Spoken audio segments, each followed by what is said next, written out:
Ernazar Ahmataliyev, Tacikistan Kalbanlı'nın. Bu şatat hazır.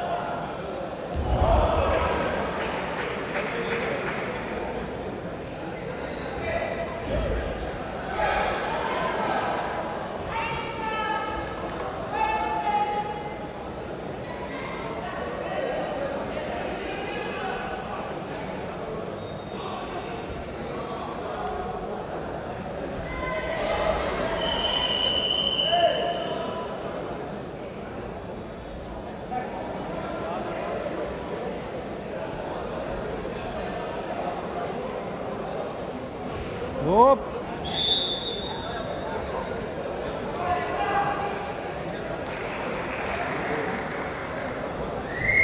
Çeyrek final güreş. Yemiz tutsa yarım finalga çıkadi. Birinchi payt Tojikistonlik Qalbonga beriladi.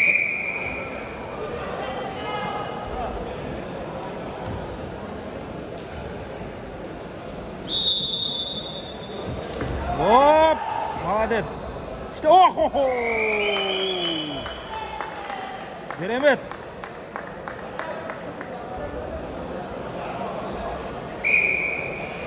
Beş açko.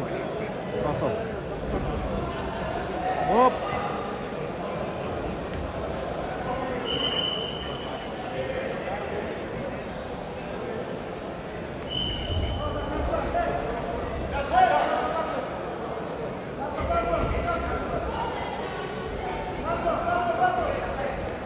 Ой, красавчик. Надо выступать.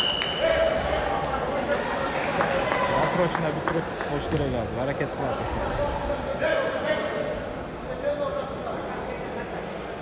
İşte. Nakat görüyorsun, nakat. Git o, na. Hop. Hop. Ay, gittim naki. Bitti. Ernazar, jaradın.